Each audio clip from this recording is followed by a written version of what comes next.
आज के इस चुनावी सभा में मंच पर उपस्थित हमारे बहुत ही लोकप्रिय प्रत्याशी सम्मानीय जीतराम कटवाल जी, हमारे रसील सिंह चंदेल जी, पार्टी के वरिष्ठ पदाधिकारी रहे, विभिन्न पदों पर काम किया, संस्थापक अध्यक्ष रहे, हमारे हरदयाल सिंह चंदेल जी, प्रदेश के कार्य समिति के सदस्य, हमारे बहुत ही जुझारू अध्यक्ष श्री महेंद्र सिंह चंदेल जी, राकेश गौतम जी, हमारे दिनेश चंदेल जी, मंडल के महामंत्री, हमारे मनोज पराशर जी, मंडल के महामंत्री, श्रीमती शैलजा शर्मा जी, जिला परिषद की सदस्या, कंचन धीमान जी और श्रीमती रचना ठाकुर जी, मंडल की महिला मोर्चा की अध्यक्षा, हमारे युवा मोर्चा के देवांश चंदेल जी, मनोज चंदेल जी, अनूप महाजन जी, सम्मानित मंच और यहाँ इतनी बड़ी संख्या में एकत्र आए देवी और सज्जनों और मीडिया के मेरे साथी, प्रिंट मीडिया और इलेक्ट्रॉनिक मीडिया के मेरे साथी, आज ये अंतिम चुनाव सभा है। मुझे इस चुनाव में पूरे प्रदेश में जाने का मौका मिला और हर बार की तरह मैं अंतिम सभा हमेशा अपने गृह क्षेत्र में करता हूं और इस बार भी मुझे गृह क्षेत्र में आने का मौका मिला और आप सब लोग इतनी बड़ी संख्या में इतने हर्षोल्लास के साथ मेरे स्वागत के लिए आए हैं। सबसे पहले तो आप सबका बहुत बहुत धन्यवाद और अभिनंदन। आपके तालियों की गड़गड़ाहट से, आपकी उपस्थिति से, आपके उत्साह को देखकर मैं एक बात स्पष्ट रूप में कह सकता हूं कि यहाँ के हमारे भाई बहनों ने, माताओं ने, बुजुर्गों ने और हमारे युवा साथियों ने कटवाल जी को अपना आशीर्वाद देने का मन बना लिया है, यह स्पष्ट दिखता है। राजनीति में तालियों में कितनी ताकत होती है उससे हमको पता चल जाता है कि आंच कितनी है। इसलिए मैं उस तालियों की गड़गड़ाहट से पहचान लेता हूं कि आपने मन बना लिया है। लेकिन मित्रों, ये चुनाव सिर्फ जीतराम जी का चुनाव नहीं है, ये सिर्फ जयराम जी का चुनाव नहीं है, ये फिर सिर्फ कोई मेरा ही चुनाव नहीं है।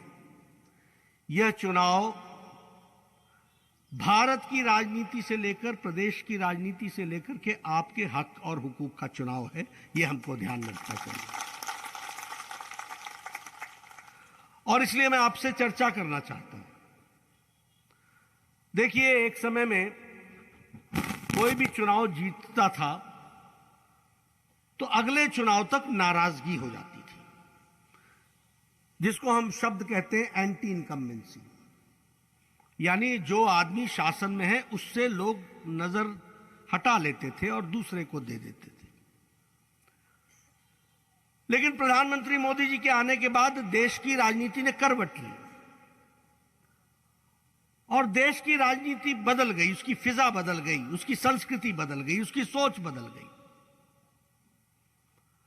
और एक नए शब्द का जन्म हुआ कि सत्ता में बैठे हुए लोगों के साथ खड़े होने के लिए जनता आतुर हो गई। उसको प्रो इनकम्बेंसी कहते हैं।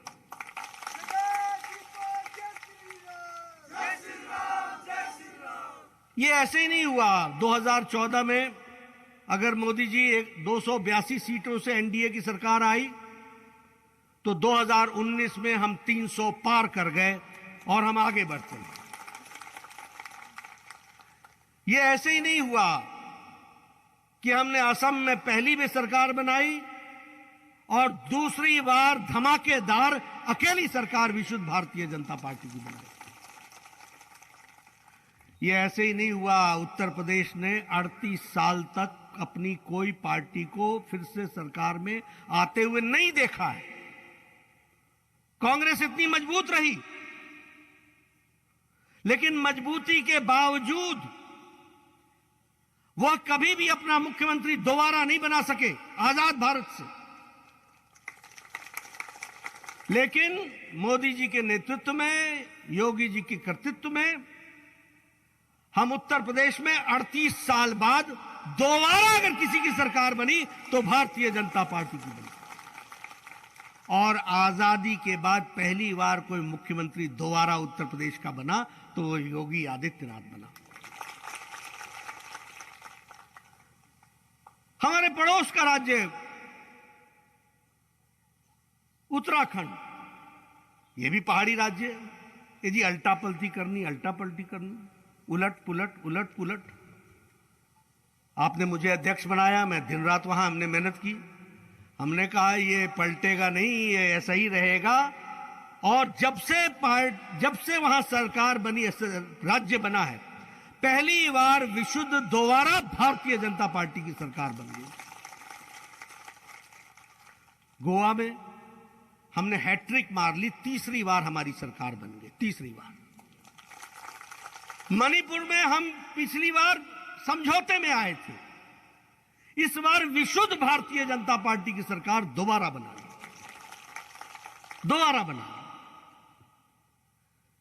और इसलिए मैं कहता हूं, उत्तर प्रदेश, उत्तराखंड, असम, गोवा, मणिपुर हमने जीता है, अब हिमाचल की बारी है।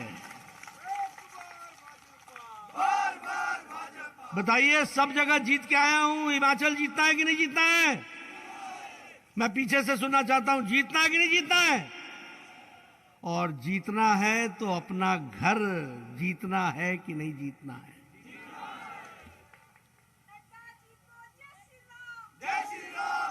अब मैं आपको दूसरी तस्वीर दिखाना चाहता हूं।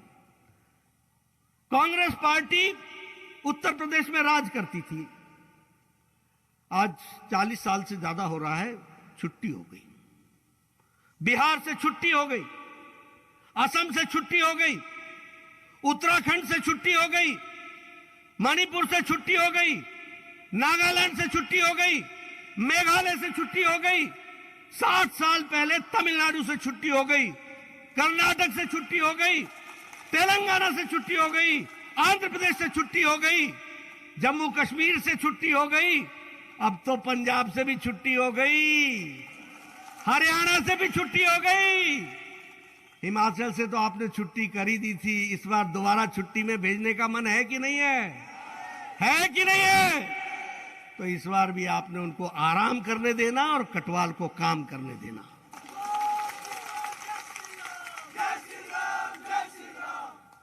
एक नई पार्टी आई है, आपकी पार्टी है,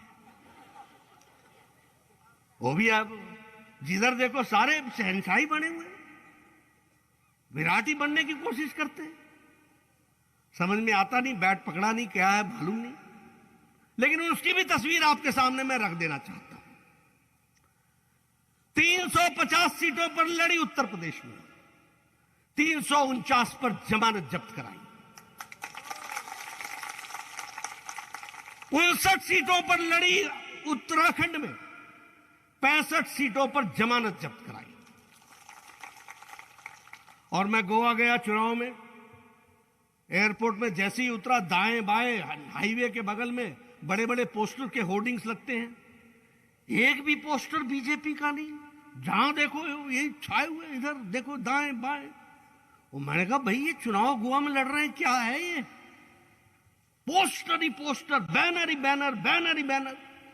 मैंने कहा कितनी सीटें लड़ रहे हैं? बोले 40 में 39 सीटें लड़ रहे हैं। मैंने कहा होगा क्या? बोले आगे आगे देखो होता है क्या। 39 सीटें लड़े, 35 पर जमानत जब्त हुई। मणिपुर तो गए नहीं, वो तो दूर था। हिमाचल में आए पीछे, गए पहले, क्रीज पर टिके ही नहीं। अब यहां भी ये 67 सीटों पर लड़ रहे हैं, 67 पर जमानत जब्त हुई।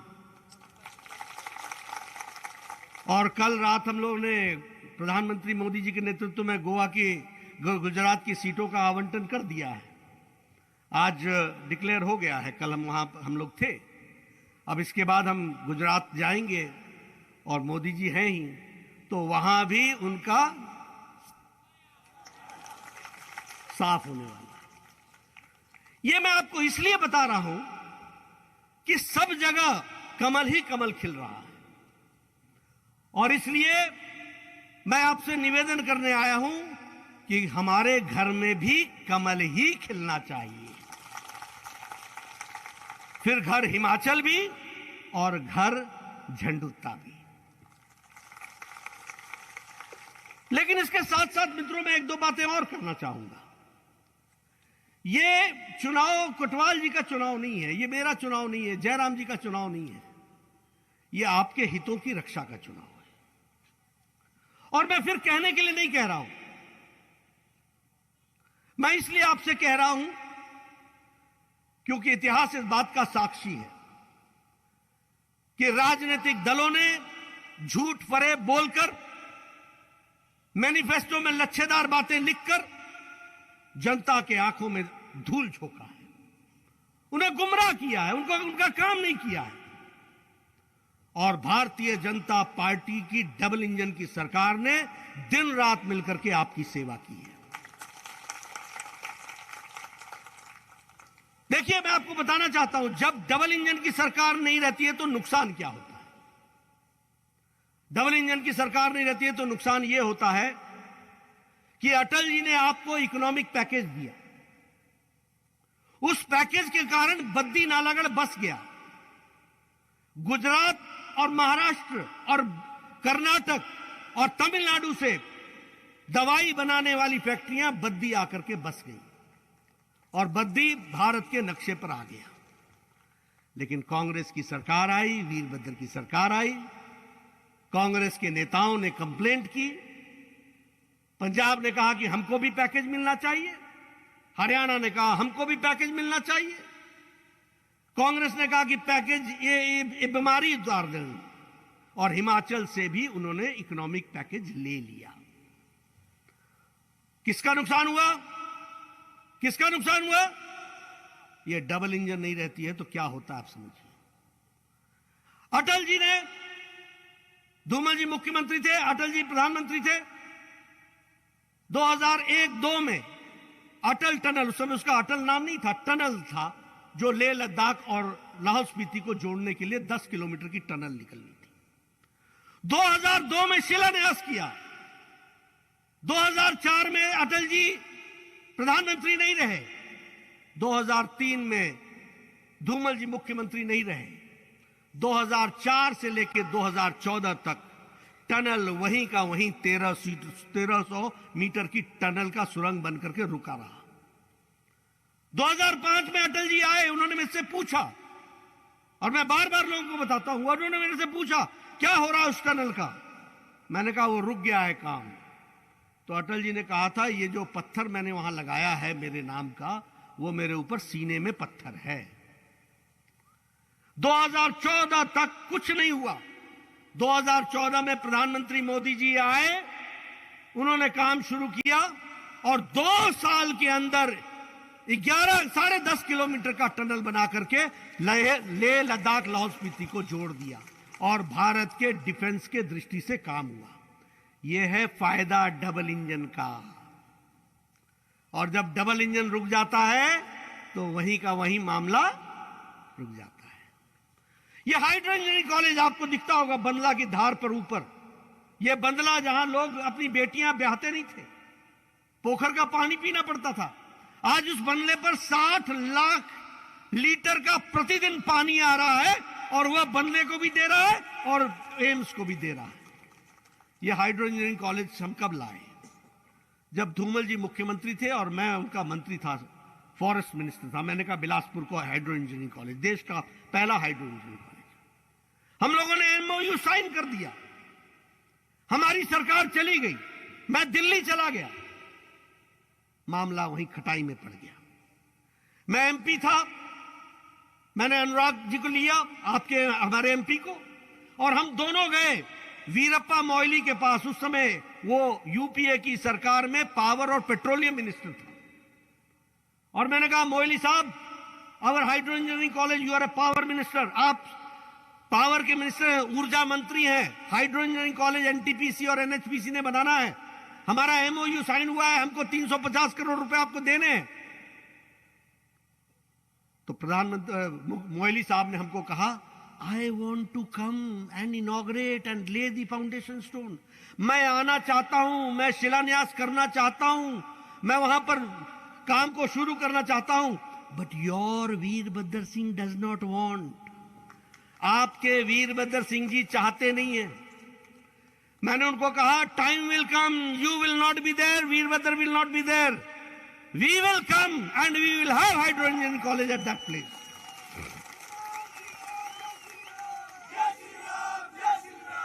पता नहीं उस समय मेरे मुंह में सरस्वती बसी हुई थी। यही हुआ, मोदी जी प्रधानमंत्री बने, उन्होंने मुझे स्वास्थ्य मंत्री बनाया। मैंने पीयूष गोयल को, जो पावर मिनिस्टर बने, उनसे कहा, अनुराग जी को उस समय हमारे सांसद थे, हम तीनों ने बैठ करके एमओयू साइन किया और उसी दिन 300 करोड़ रुपए ट्रांसफर हो गए। आज हाइड्रो इंजीनियरिंग कॉलेज खड़ा है। यह फर्क है डबल इंजन का। डबल इंजन था इसलिए हमने कब सोचा था कि हम बिलासपुर को एक All India Institute of Medical Sciences ला सकेंगे।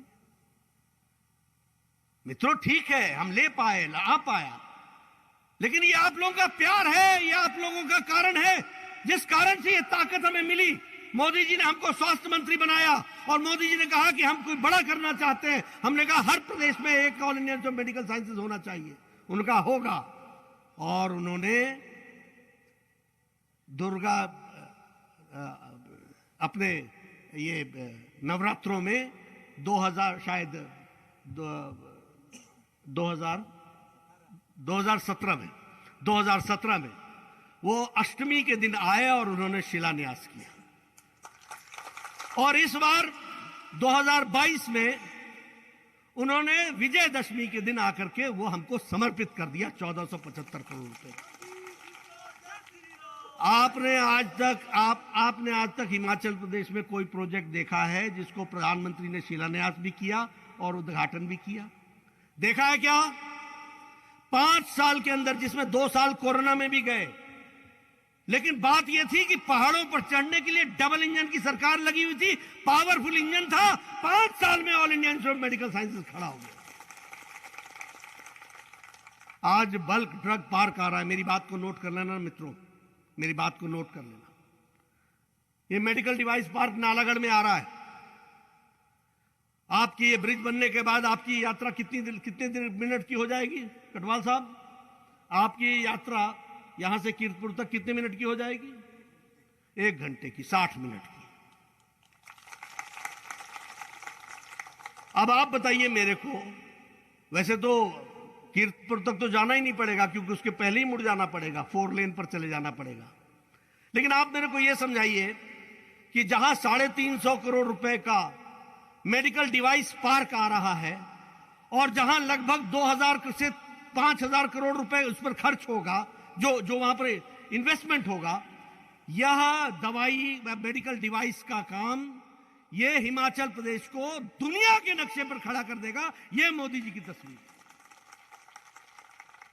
बताइए हमारे लोगों को रोजगार मिलेगा कि नहीं मिलेगा? 4 लेन उधर से है, इधर से आप जुड़ जाएंगे। अब आपको तय करना है, अगर नालागढ़ जाना है मेडिकल डिवाइस पार्क तो बाएं चले जाना है, अगर बल्क पार्क जाना होगा तो दाहिने चले जाना ऊना की तरफ। और वहां क्या खर्च हो रहा है? 2000 करोड़ रुपए खर्च हो रहे हैं। इन्वेस्टमेंट कितने का आएगा? 30,000 करोड़ रुपए का। आप बताइए ये सारे हिमाचल को दुनिया के नक्शे पर रखेगा कि नहीं रखेगा? ये डबल इंजन की ताकत है कि नहीं है? अब ये डबल इंजन की ताकत को, इसमें ताकत कौन डालेगा? 12 तारीख को आपकी उंगली से बटन दबेगा तब डालेगा। विकास के नए आयाम लिखे गए हैं। मैं ये कटवाल जी का तो याद ही नहीं रख पाता। ये फलानी जीटीआर में डाल दी, एमटीआर में डाल दी, इसमें डाल दी, इसको इसमें कर दिया, इसको ऐसे कर दिया, इसको इसमें पुल में डाल दिया। भाई सरकारी रहे हैं सरकार में, इसलिए सारे नाम इनको ऐसे याद होते हैं जैसे एकदम धड़ धड़ धड़ धड़ धड़ धड़। मेरे को कहना पड़ता है भाई रुक जाओ, घुसने तो दो। 15 सड़कें गिना दी तुमने, मेरे पे अभी 5 पर ही पहुंचाऊं। लेकिन बताइए पिछले 5 साल में झंडुता की तस्वीर बदली कि नहीं बदली? पीछे से सुनना चाहता हूं, बदली कि नहीं बदली? बदली कि नहीं बदली? और आगे बदल रही है कि नहीं? तस्वीर रखी है कि नहीं रखी है? इसलिए मित्रों, ये हमारी जिम्मेवारी हो जाती है कि ऐसे ऐसे कैंडिडेट्स को हम ध्यान से संभाल के चलें। मित्रों, विकास की एक नई कहानी यहां पर लिखी गई है। पुल ले लीजिए, ब्रिजेस ले लीजिए, सड़कें ले लीजिए, कोई भी ले लीजिए। अब आपसे मैं पहले भी कह रहा था, ये 2 in 1 है, हम 1 in 1 है, हम सिर्फ नेता हैं। ये अधिकारी भी हैं और नेता भी हैं, 2 in 1। पूरा इनको मालूम है कौन सी फाइल कहां है, किससे फोन कराना है। एक दिन सुबह सुबह आ गए, अर्जेंट वर्क है, अर्जेंट वर्क है, अर्जेंट वर्क। मैंने कहा यार क्या अर्जेंट आ गया? बोला पानी चढ़ रहा है। मैंने कहा तू चढ़ता ही है। बोला रोकना है। मैंने कहा ये कैसे रुकेगा भैया? बोला बस यहां फोन करना, अपने समस्या बतानी, बाकी मैं कर लूंगा।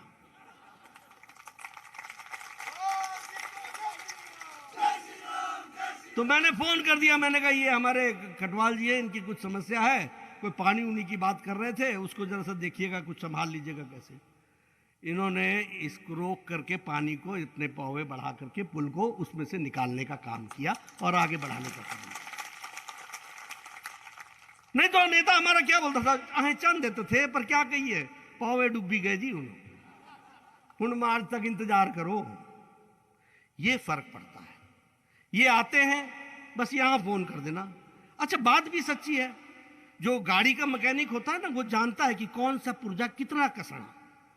वैसे ये भी जानते हैं कि प्रशासन में कहां जोर लगाना, और वो जोर लगाते हैं, काम हो जाता है। अब मित्रों, मैं आपसे एक बात और कहना चाहता हूं कि देखिए राजनीति बदल गई। मैं बार बार लोगों को सुनाता भी हूं।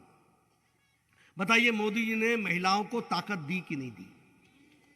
दी कि नहीं दी? अगर मैं उज्ज्वला योजना की चर्चा करूं, देखिए अंधेरे को जब तक पहचानेंगे नहीं, उजाले का महत्व तो नहीं समझ में आएगा। बुरे दिन याद नहीं करेंगे तो अच्छे दिनों का महत्व तो नहीं समझ में आएगा, और महत्व तो समझ में नहीं आएगा तो उसको संभालना मुश्किल हो जाता है। मुझे अच्छी तरीके से याद है, मेरे घर में भी, हमारे घर में लोग आते थे, लकड़ियां काटते थे, और हमारे गांव में महिलाएं सवेरे 5 बजे उठ करके लकड़ियां काटती थी, जंगल से लाती थी, सुखाती थी, और जब वो ठक ठक सवेरे लगती थी ना, तो सारा पड़ोस जाग जाता था, पता नहीं मेरे पेड़ तो नहीं कटोया कर दे। होता था कि नहीं होता था? दिन देखे हैं कि नहीं देखे हैं? और फिर उसके बाद लकड़ी के लगा करके, चूल्हा जला के, फूकनी से फू फू फू, और फिर आंख में, और फिर फेफड़े पूरे धुएं से भर के। कोई आदमी फेफड़ा अपना सिगरेट पी के खराब करता है, आप बेचारे खामखा धुआं लेकर के फेफड़े खराब कर रहे थे। आप बताइए, मोदी जी ने सारे देश में 8 करोड़ गैस के सिलेंडर पहुंचाए कि नहीं पहुंचाए? 9 करोड़, 9 करोड़। और यहां पर भी लगभग 3 लाख के आसपास, 1.5 लाख के आसपास आपके यहां भी ये पहुंचाया गया। हाँ, 1,37,000 चूल्हों को पहुंचाया गया। और डबल इंजन का फायदा देखिए कि जयराम ठाकुर ने हिमाचल गृहिणी सभा के तहत 3,23,000 घर और बना दिए, 3,23,000 चूल्हे और दे दिए। आज बताइए, सब लोगों के पास गैस का चूल्हा है कि नहीं है? 5 मिनट के अंदर चाय बनती है कि नहीं बनती है? आधे घंटे में रोटी बन जाती कि नहीं बन जाती? ये ताकत दी, ये इज्जत घर घर पहुंचाया कि नहीं पहुंचाया? 12 करोड़ जगह पर शौचालय बने हैं। इसका मतलब 12 करोड़ लोग बाहर खेतों में जाते थे। कितना बड़ा सशक्तिकरण है। और महिलाओं का तो कितना बड़ा सशक्तिकरण हुआ है। उसी तरीके से बिजली की बात सुना दूं आपको। मैं एमएलए रहा था, पालंगरी में किसी का मकान बनता था, बोलता था बिजली दे दो, बिजली दे दो। मैं बोलता था भाई इसको बिजली दे दो, तो जय बोलते थे ओह कितने मीटर लगनी तार? मतलब 100 मीटर। 50 तू इंतजाम कर, 50 मैं देंदा। होता था कि नहीं होता था? और साथ में बोलते थे खंबे ले जाओ, खंबे चक्की के ले जाओ, गांव वालों को सज्जो और खंबे लेके चले जाओ, जब खंबे पूजी जाएंगे तो दस्यों में जो था कि नहीं था। आज सौभाग्य योजना में हिमाचल प्रदेश में 100% इलेक्ट्रिफिकेशन हो गया, घर घर बिजली पहुंच गई और इस तरीके से काम हुआ। ये सशक्तिकरण, आयुष्मान भारत। मैं स्वास्थ्य मंत्री था हिमाचल में, मुझे लोग कहते थे इसका बाईपास होना, इसको 75,000 दे दो, नहीं इसको 1.5 लाख दे दो, इसके स्टंट लगने हैं 75,000 दे दो, गरीब आदमी है, इसका किडनी का ऑपरेशन है। और मैं कहता था चलो भाई मेरे पास थोड़ा सा पैसा है, ये ऐसा करो 1 लाख मांग रहे हो 75,000 दे देंगे। तो एमएलए मेरे को बोलता था ये जान का सवाल है, 75,000 देने से बनना क्या, जान तो 1 लाख में बचेगी। मेरे पास भी उत्तर नहीं था। लेकिन डबल इंजन की सरकार थी, मोदी जी प्रधानमंत्री बने, मैं स्वास्थ्य मंत्री बना। उन्होंने कहा नड्डा कुछ बड़ा सोचो। मैंने बड़ा सोचने की कोशिश की और मैंने कहा जी ये स्कीम लेके आया हूं, 2 लाख रुपए अगर हम साल का देंगे तो ये काम हो जाएगा। बोला नड्डा मैंने कहा था कि बड़ा सोचो, 5 लाख रुपए का हम हेल्थ कवर देंगे सालाना। फर्क क्या पड़ा? फर्क ये पड़ा कि 10 करोड़ 74 लाख परिवार, यानी 50 करोड़ लोग, यानी सारा अमेरिका की जनसंख्या, सारी कनाडा की जनसंख्या, सारी यूरोप की जनसंख्या सब मिला ले तो हमारा आयुष्मान भारत बनता है। और उस आयुष्मान भारत में 5 लाख रुपए का हेल्थ कवर। और देखिए इसका मजा, हिमाचल का बंदा कैंसर का इलाज कराने के लिए मुंबई जाएगा, कैंसर टाटा कैंसर सेंटर में, और वो जब वहां से डिस्चार्ज होगा तो उसके मोबाइल पर मैसेज आएगा कि are you satisfied with the operation, the surgery has been completed, you are satisfied. जैसे वो लिखेगा यस, वैसे ही दिल्ली से पैसा हिमाचल नहीं आएगा, सीधे मुंबई उसके खाते में चला जाएगा और आपको डिस्चार्ज हो जाएगा। बताओ ये क्रांति है कि नहीं है? और कितने लोग हिमाचल से हैं? हिमाचल से 4,70,000 परिवार। और आगे बताऊं मैं, जयराम ठाकुर पीछे नहीं रहा, उसने हिमाचल हिम केयर शुरू कर दी और उसमें 5,30,000 लोग परिवारों को जोड़ा, यानी 10 लाख परिवार आज 5 लाख का हेल्थ कवर लेकर के चल रहे हैं। बताइए बताइए बताइए, हेल्थ कार्ड मिला है कि नहीं मिला है? मिला है कि नहीं मिला है? अब आप बताइए कि यह चुनाव कटवाल जी का है या आपका है? यह कटवाल जी के हक का है या आपके हक का है? आप बताइए। अभी हम लोगों ने तय किया, मोदी जी प्रधानमंत्री किसान सम्मान निधि में हर चौथे महीने 2-2 हजार दे रहे हैं कि नहीं दे रहे हैं? अभी शिमला में आए थे 31 मई को, एक बटन दबाया और 15 सेकंड के अंदर 12 करोड़ किसानों के खाते में 2-2 हजार रुपए पहुंचा दिए 15 सेकंड के अंदर। और हम लोगों ने तय किया, जयराम जी ने तय किया है कि आपको 4 महीने का 2,000 मिलेगा, यानी साल का 6,000 मिलेगा, और 3,000 जयराम जी उसमें डालेंगे और उसको और आगे करेंगे, यानी 9,000 रुपए आपको मिलेगा। बोलो ये क्रांति है कि नहीं है? क्रांति है कि नहीं है? अब हमारे गरीब परिवारों में महिलाओं को जो बच्चियों की शादी के लिए 31,000 मिलता था, वो 51,000 मिलेगा। बच्चियों के पढ़ने के लिए साइकिल की व्यवस्था की जाएगी और कॉलेज में पढ़ने वाली बच्चियों के लिए स्कूटी की व्यवस्था की जाएगी। यह विकास की दृष्टि से। तो आप बताइए ये चुनाव कटवाल जी का है या आपके हक हकूक का है?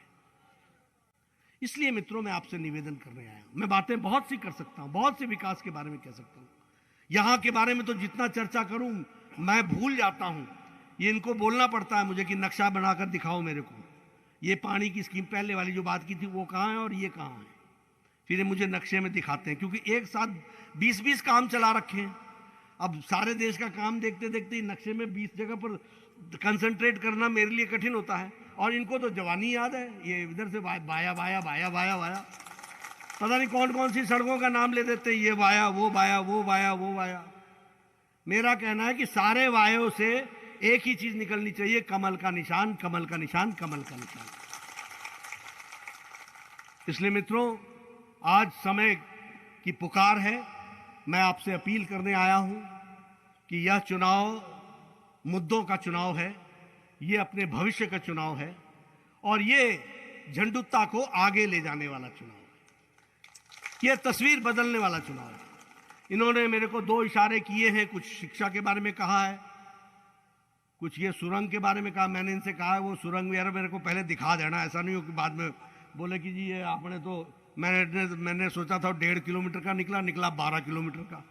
इनका कोई ठिकाना नहीं है, ये हमसे हाँ करा लें और फिर बोले तो बराबरी था जी, पता नहीं ये पहाड़ी बीच आ गई। लेकिन मैं ये कहना चाहता हूं, चाहे सुरंग बनानी हो, चाहे सड़क बनानी हो, चाहे पुल बनाना हो, चाहे ब्रिज बनाना हो, चाहे शिक्षा संस्थान बनाना हो, मैं कभी पीछे नहीं हटूंगा, आपके साथ खड़ा रहूंगा। और मैं जानता हूं कि इतनी देर गए, सब आप लोग बैठे हैं यहां पर, तालियां बजा रहे हैं, तो आपने तो कटवाल जी को आशीर्वाद देना ही देना है, इसमें इतनी मेरी समझदारी है। लेकिन मैं आपसे अपील करना चाहता हूं कि आपका कोई रिश्तेदार नहीं छूटना चाहिए, आपका कोई पड़ोसी नहीं छूटना चाहिए, आपका कोई मोहल्ले में नहीं छूटना चाहिए। सबको जाकर के मेरा संदेश देना चाहिए, कमल के निशान हमारी शान, कमल का निशान हमारे आगे बढ़ने का रास्ता है।